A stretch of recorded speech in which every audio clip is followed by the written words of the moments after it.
உண்மையான காளான், நேச்சர் காளான் மஷ்ரூம்.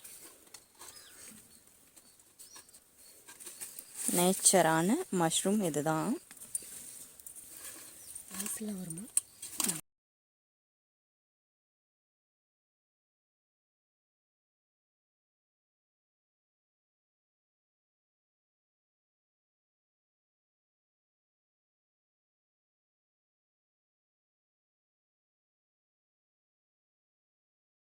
நாம் இன்றைக்கி சூப்பரான ஒரு மஷ்ரூம் ரெசிபி தாங்க பார்க்க போகிறோம்.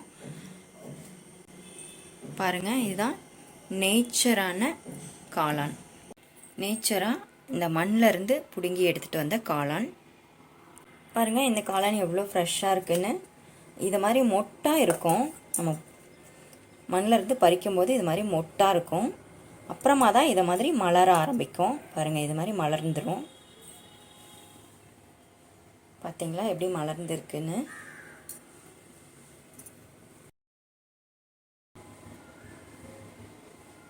பாருங்கள், எப்படி அம்பர்லா மாதிரியே இருக்குது பாருங்கள்.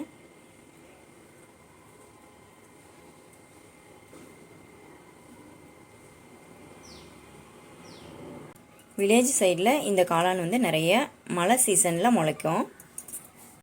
நம்ம இன்றைக்கி நேச்சரான மஷ்ரூம் கிரேவி தாங்க செய்ய போகிறோம். வாங்க எப்படி செய்யலான்னு பார்க்கலாம். என்னென்ன இன்க்ரீடியன்ஸ் தேவைன்னு பார்க்கலாம்.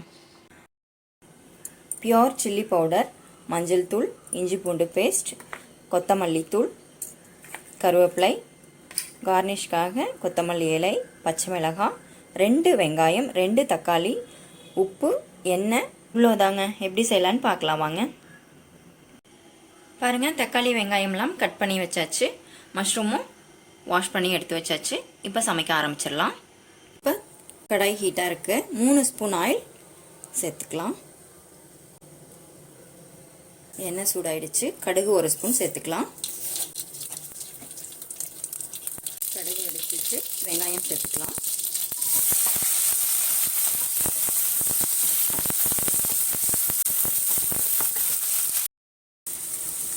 பாருங்க, வெங்காயம் வதங்கிருச்சு.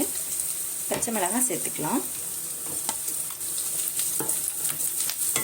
இது கூடயே கருவேப்பிலையும் சேர்த்துக்கலாம். வெங்காயம், பச்சை மிளகாய், கருவேப்பிலையெல்லாம் வதங்கிருச்சுங்க. இப்போ நம்ம இஞ்சி பூண்டு பேஸ்ட்டு சேர்த்துக்கலாம். 1லேருந்து 1.5 ஸ்பூன் சேர்த்துக்கோங்க.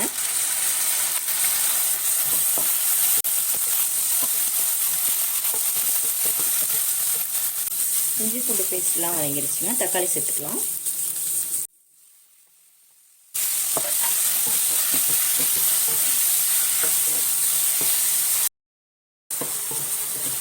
தக்காளி நல்லா ஃபைனாக வதங்கினதுக்கப்புறம் போடுங்க.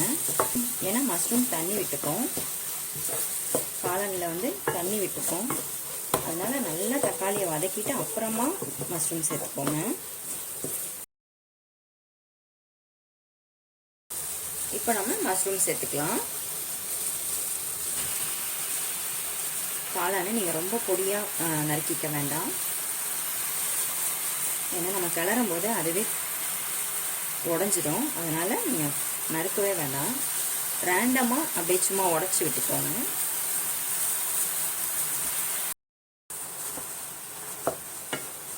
அது நம்ம ஃப்ரை பண்ணும்போதே அது உடஞ்சிடும். ஹை ஃப்ளேமில் வச்சு நல்லா வதக்குங்க. மஷ்ரூம் கொஞ்சம் தண்ணி விடும்.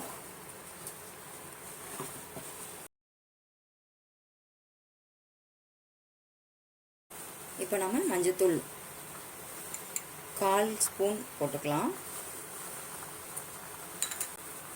பியோர் சில்லி பவுடர் 1லேருந்து 1.5 ஸ்பூன் சேர்த்துக்கலாம். மல்லித்தூள் ஒரு 2லேருந்து 3 ஸ்பூன் சேர்த்துக்கோங்க.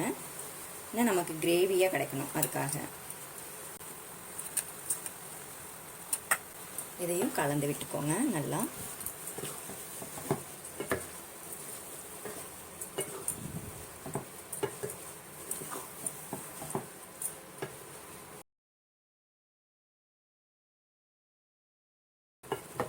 இதில் நீங்கள் தண்ணியே ஊற்ற தேவையில்லைங்க. அதுவே தானாக தண்ணி விட்டுட்டு அந்த தண்ணியே வேகிறதுக்கு கரெக்டாக இருக்கும். இப்போ நம்ம உப்பு சேர்த்துக்கலாம். உப்பு ஒரு 1/2 ஸ்பூன் சேர்த்துக்கோங்க. ஃபைனலாக பார்த்துட்டு அப்புறம் சேர்த்துக்கலாம். அவ்வளோதாங்க, அப்படியே மூடி வச்சிடலாம். மூடி வச்சு ஒரு 5 நிமிஷம் வரைக்கும் வேக வச்சுக்கோங்க. 5 நிமிஷம் ஆயிடுச்சுங்க. ஓப்பன் பண்ணி பார்க்கலாம்.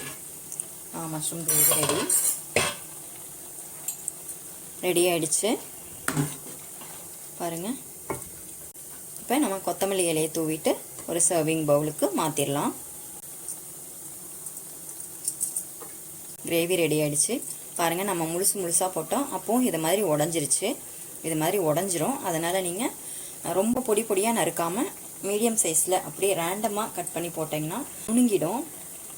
இப்போ நம்ம சர்விங் பவுலுக்கு மாற்றிக்கலாம்.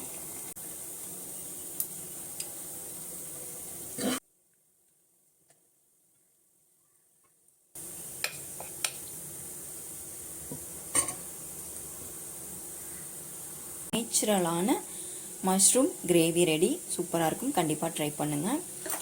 நல்லா இது மாதிரி நல்லா சாஃப்டாக நல்லா வெந்துருங்க பாருங்கள். தெரியுதா உங்களுக்கு? இது மாதிரி நமக்கு அடையாளமே தெரியாது. அந்த மாதிரி கிரேவியில் நல்லா மிக்ஸ் ஆகிடும்.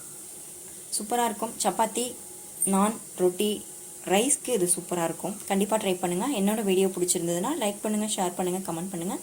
சப்ஸ்கிரைப் பண்ணாமல் இருந்தீங்கன்னா சப்ஸ்கிரைப் பண்ணிக்கோங்க. தேங்க்யூ ஃபார் வாட்சிங்.